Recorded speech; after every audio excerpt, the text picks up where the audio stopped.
Hola amigos, bienvenidos a esta nueva entrega del videoblog Distinto. Hoy quiero hablarles acerca de una temática de reflexión muy interesante en estos momentos que estamos viviendo de la cuarentena y del coronavirus. ¿Educación digital o analógica?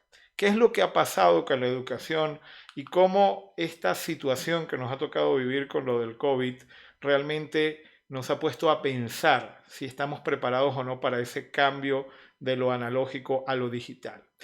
Las crisis siempre son catalizadores de los grandes cambios. Todas las situaciones de retos, de problemas, de turbulencia, todas esas situaciones realmente lo que hacen es acelerar los cambios. Y el cambio se veía venir. Esto sabíamos que iba a pasar. Lo que pasa es que nunca nos imaginábamos que un factor externo, como en este caso un virus, nos obligara a hacer ese cambio, porque realmente nos han obligado a hacerlo. La gran pregunta aquí es si de verdad estábamos preparados para el cambio. Yo creo que no, yo creo que muy pocas personas estábamos preparados para ese cambio, muy pocas personas realmente lo habían anticipado y pensaban que esto iba a tardar muchísimo más en darse. Y sin embargo, fíjense cómo todo se ha dado de una manera mucho más rápida.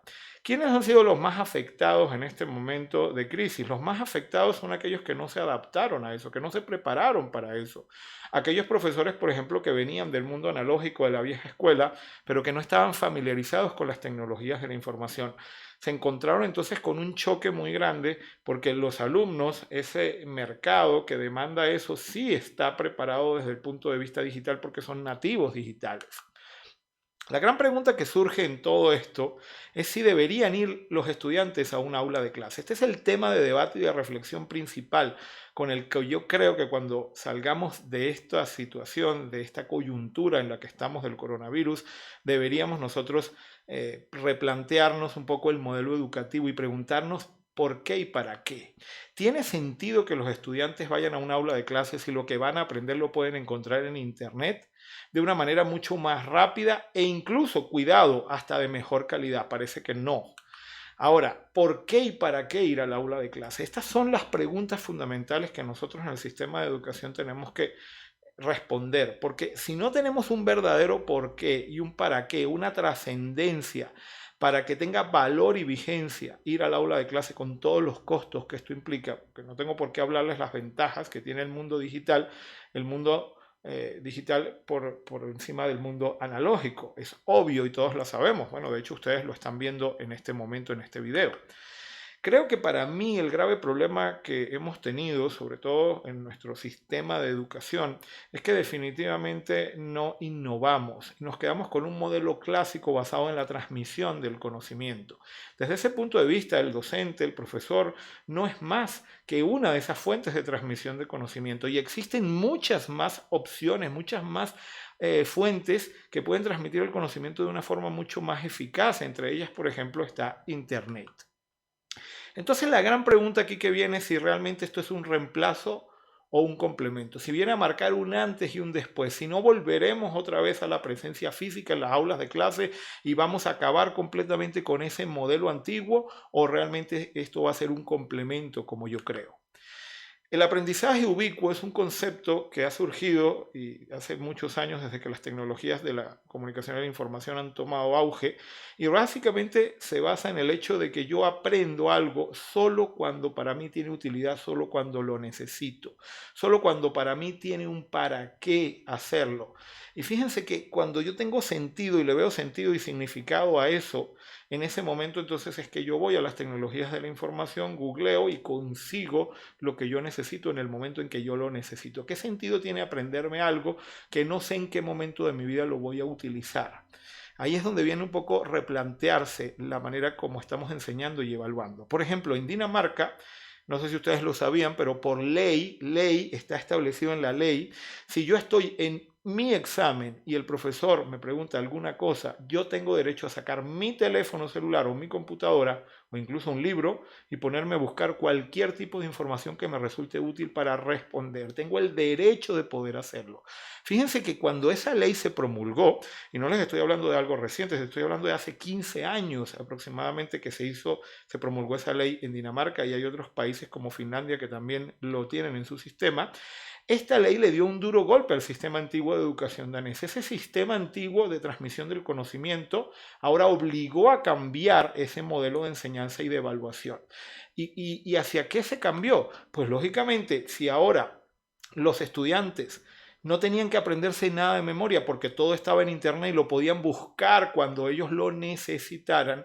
Ahora, ¿qué tenían que hacer los profesores? Pues lógicamente hacer más trabajo en equipo, más trabajo de campo, adaptar y cambiar la metodología en ese contexto de internet.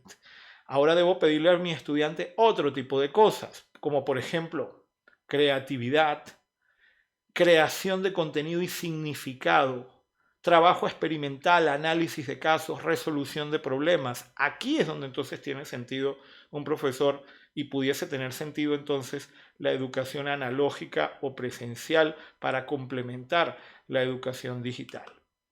Puede parecer lo mismo, pero no lo es. Fíjense, si yo escucho una música con muy buenos audífonos, con un buen sistema de fidelidad, desde el punto de vista racional, esto sería lo mismo que ir a un concierto, pero no lo es. Todos los que hemos ido a un concierto sabemos que no es la misma experiencia, hay un intercambio de energías. Ahí es donde viene que ambos mundos pueden convivir. De hecho, conviven desde que se inventaron los sistemas de reproducción de sonido, el disco de acetato, ahora tenemos el MP3 digital, etcétera. Los conciertos se han seguido dando. Las orquestas filarmónicas siguen tocando, porque son dos experiencias diferentes. Y aquí esta metáfora me gustaría también trasladarla hacia la educación digital o analógica. Creo que pueden coexistir perfectamente. Lo que pasa es que son dos cosas diferentes. ¿Hay mercado para ambos? Sí, pero son dos formas diferentes. Por ejemplo, hace casi 200 años, cuando se inventó la fotografía, recuerdo que en los libros de historia se ponía que los retratistas decían, oh, esto va a acabar con nosotros, va a acabar con nuestro negocio. Ahora nadie va a querer que le hagan una pintura. Y en realidad, después de 200 años, si uno lo lee en la historia, el revuelo que tuvo esa tecnología, incluso la oposición, porque aquí es donde viene la resistencia al cambio. Por ejemplo, todo lo que eran los pintores y retratistas dijeron que esto había que boicotearlo, que no podía hacer porque les iba a quitar el negocio. Sin embargo, después de 200 años vemos que no, que cada quien elige lo que quiere y que es cuestión de gusto. Seguimos tomando fotografías, ahora cada vez mucho más fáciles. Antes teníamos que ir a un fotógrafo profesional, ahora las podemos tomar con nuestros teléfonos celulares, pero tenemos también a quienes pintan y hacen retratos y los valoramos, porque esto no puede valer lo mismo que una fotografía. Entonces pienso yo, y aquí es donde voy, que creo que el mundo de la educación presencial, de la educación analógica, seguirá teniendo vigencia siempre y cuando entendamos cuál es el valor que tiene la experiencia y la emoción de la presencia física. Todos sabemos de que no es lo mismo hacer un curso de forma virtual que hacer un curso de forma presencial, siempre y cuando el docente realmente tenga una metodología vivencial y experiencial. No es lo mismo esto que estoy haciendo acá, que le estoy hablando a una computadora, que verles la cara a ustedes y poder interactuar con ustedes. Hay un intercambio de energía en el mundo analógico, en el mundo presencial. Para mí hay que dejar los fanatismos y los fatalismos. Hay que encontrar el punto medio, un punto de reconciliación. Yo tuve experiencias de aprendizaje presencial que jamás las cambiaría ni sustituiría por nada en el mundo digital. Pero también tuve algunos profesores, algunas materias, donde de verdad no valía la pena ir a clase. Y si hubiese tenido la posibilidad de tener acceso a Internet, que en el momento en que yo estudiaba no lo había, les garantizo que hubiese aprendido muchísimo más y hubiese preferido eso a esos profesores matapasiones. Ahora, volviendo a la pregunta, ¿es un sustituto o complemento? Entonces aquí es donde viene la reflexión. Para mí depende del tipo de profesor que seas, pero también desde el punto de vista del alumno, lo que quiera en un determinado momento. ¿Pueden coexistir las dos cosas? Sí, pero hay que adaptarse. Porque si no nos adaptamos, nos podemos extinguir, como todo. La fotografía tuvo que adaptarse también a este mundo. El mundo de la música tuvo que adaptarse también a esto. Ahora, ¿qué es lo que pasa y cuál es el problema? Que todo esto se nos vino encima muy rápido y no tuvimos tiempo de pensar. Y ahora es tiempo de ponernos a pensar qué es lo mejor y cómo podemos hacerlo. Para mí hay que dejar de pelear, empezar a reconciliar y unir lo presencial con lo virtual. Fíjense que un ejemplo es lo que sucedió, por ejemplo, si es mejor leer un libro en digital o leerlo en un formato físico. Indudablemente que es mucho más ecológico en digital, mucho más económico pero no es la misma experiencia que tener un libro físico. Y ambos coexisten, ambos mundos. Es cierto que el digital cada vez agarra mucho más terreno que el presencial, pero así igual como existen los conciertos, igual que existe un pintor que pinta una pintura y para lo cual pagas, quedarán los libros exactamente igual para eso. Querrás tener un libro con unas ilustraciones, porque no es la misma experiencia leer en un libro físico que en una computadora o que en un dispositivo celular. Hacia un modelo de educación mixto, esto creo que es lo que viene y hacia dónde tenemos que apuntar. Ni tan calvo ni con dos pelucas. Busquemos un punto medio, lo mejor de cada uno de esos mundos. Y yo pienso que el modelo de educación analógica y presencial sí seguirá teniendo vigente siempre y cuando entendamos un por qué y un para qué yo debo ir al aula de clase. Lo que yo pueda aprender de una mejor forma en el mundo digital, en el mundo virtual, ¿para qué ir a un aula de clase a repetirlo? No tiene sentido. Entonces tenemos que, igual que hicieron por ejemplo en Dinamarca, adaptarnos completamente nuestro sistema de enseñanza y nuestro sistema de evaluación a las nuevas tecnologías. Este es el reto que nosotros tenemos que hacer.